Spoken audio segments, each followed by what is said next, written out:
KKN ini serem banget sumpah. Sumpah ini serem banget ini. Ini kita kayak ini nggak ada jalan setapaknya ini. Aduh. Awas, kayaknya ada yang nyenggol. Iya.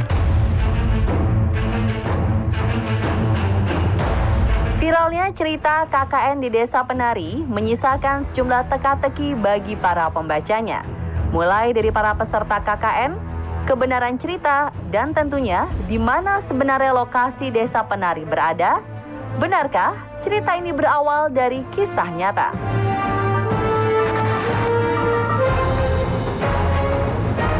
Usai melakukan penelitian berminggu-minggu, tim On The Spot memutuskan untuk berangkat ke Kabupaten paling timur Jawa, melakukan penelusuran demi menemukan lokasi dari kisah KKN di Desa Penari.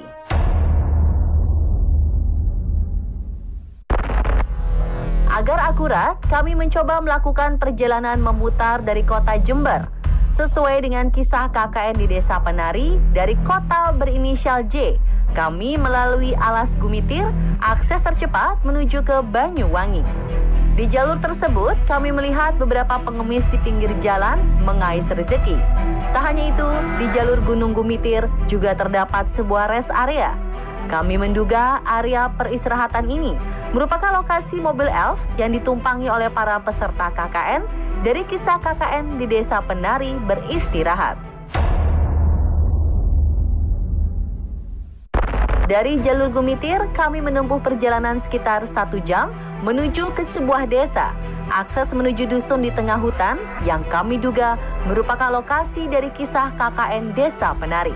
Sama seperti di kisah KKN di Desa Penari, untuk menuju ke dusun, kami pun harus menggunakan sepeda motor bersama beberapa warga desa menembus hutan. Walau melewati jalan setapak dengan tanah yang tidak rata dan berkelok-kelok, pemandangan menuju ke dusun terbengkalai tersebut jauh dari kata biasa.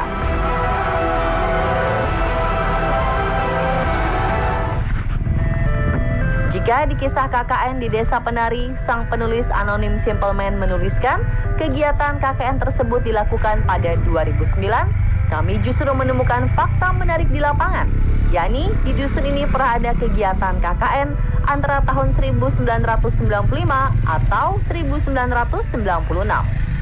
Sayangnya atas perjanjian dengan penduduk setempat, kami tidak diizinkan untuk mempublikasikan nama maupun lokasi tepat di mana dusun KKN Penari berada.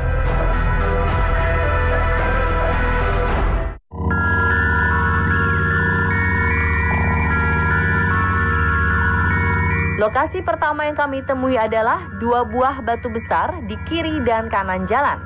Kemungkinan besar ini adalah batu lokasi Nur, salah satu tokoh utama dari kisah KKN di Desa Penari.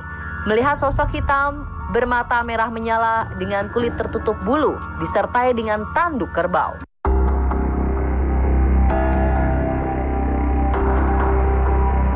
Sesampainya di lokasi dusun, ternyata dusun yang kami bayangkan berbeda dengan keadaan di lapangan. Rumah-rumah di dusun ini sudah cukup lama dihancurkan dan hanya menyisakan puing-puing seperti gapura, kamar mandi umum, tembok yang hancur, pelang tulisan yang sudah terkelupas, hingga bekas-bekas fondasi dan genteng.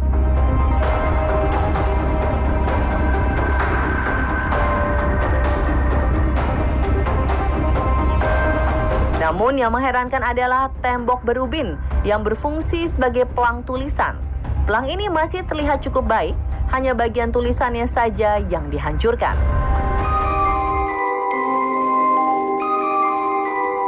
Setelah melusuri dusun, kami berjalan menuju ke pemakaman umum warga dusun. Sesampainya di pemakaman, ternyata kami menemukan fakta mencengangkan. Dari keseluruhan makam di tempat ini, ternyata ada 6 jasad yang meninggal karena sukmang mereka diajak pergi oleh sosok putri berselendang hijau.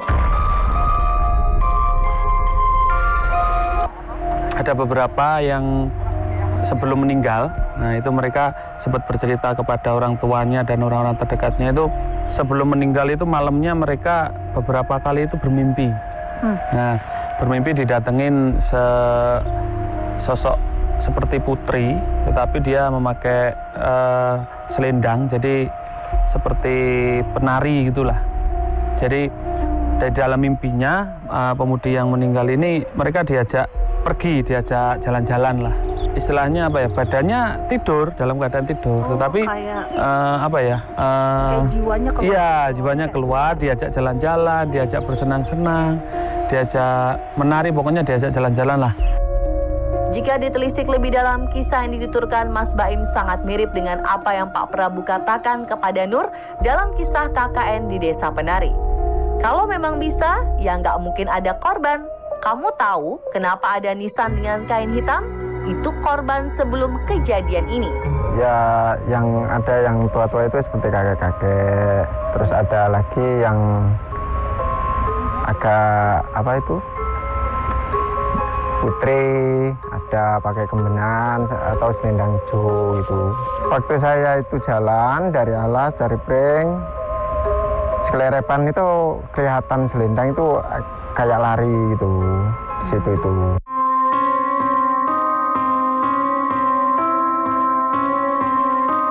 Dari pemakaman umum warga dusun, kami melanjutkan perjalanan menuju ke makam keramat di atas bukit.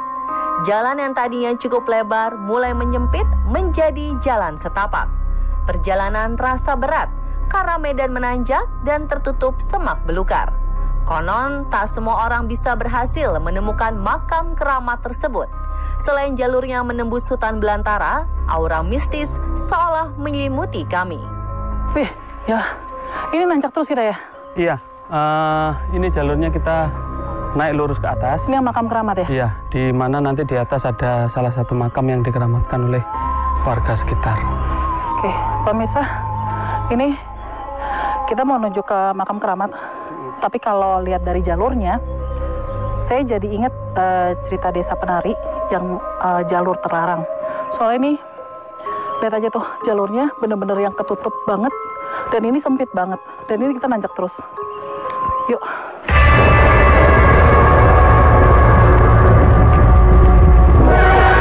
Seperti dalam kisah KKN di Desa Penari, baik versi Widya maupun versi Nur, mereka berdua diceritakan melalui sebuah jalan setapak yang menanjak, dipenuhi oleh semak belukar dan pohon-pohon tinggi menjulang.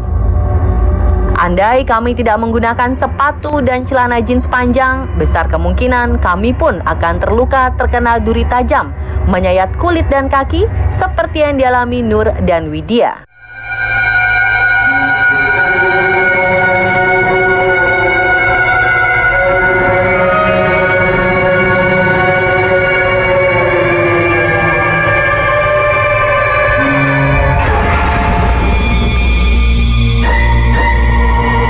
Usai memanjatkan doa di makam Mbah Buyut, kami menuruni bukit.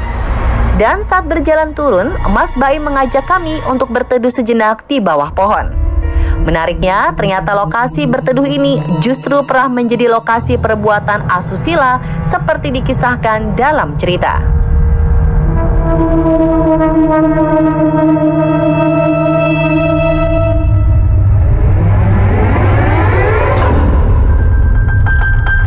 Jadi gini Mbak,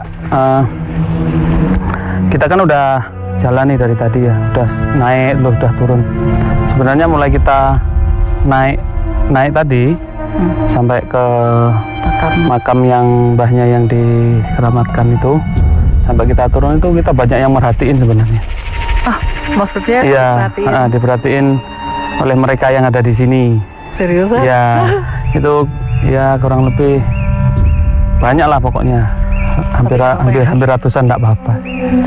Nah, terus ada salah satu dari mereka itu sempat menyampaikan bahwasanya dulu di bawah pohon ini dulunya ada orang luar, bukan orang sini ya, bukan orang kampung sini. Mereka berduaan di sini dan melakukan perbuatan asusila di sini. Jika dicocokkan dengan kisah KKN Desa Penari, lokasi yang kami singgahi masih berada di jalur terlarang menuju makam keramat. Hal ini sesuai dengan cerita ketika banyak warga mengeluhkan program kerja Ayu dan Bima karena mereka mau membuat rumah bibit di Jalan Tapak Tilas.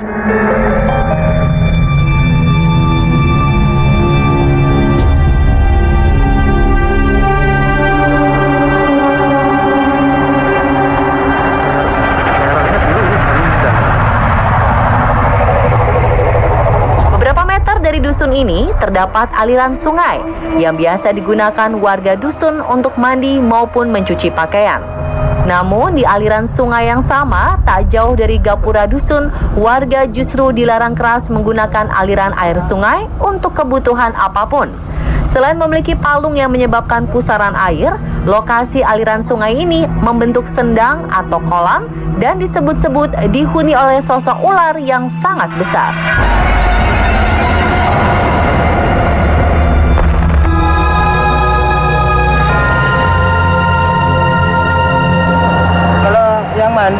Boleh buat mandi itu sungai yang di atas. Kalau yang di sini nggak boleh karena dulu itu ada orang mandiin kuda, kudanya masuk ke serotan itu. Kok bisa?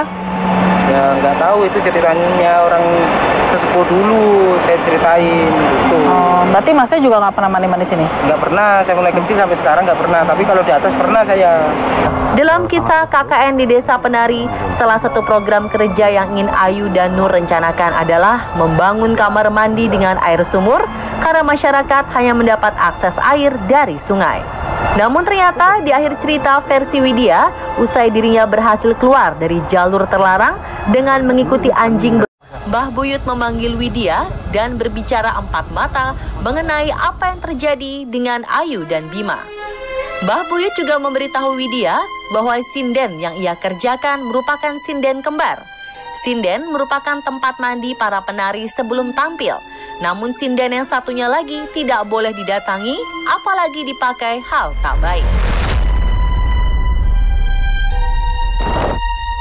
Hampir semua aspek dalam kisah KKN di Desa Penari ada di dalam kawasan dusun ini. Lalu apakah dusun ini adalah lokasi KKN dari Desa Penari sebenarnya? Kami kembalikan jawaban tersebut kepada Anda.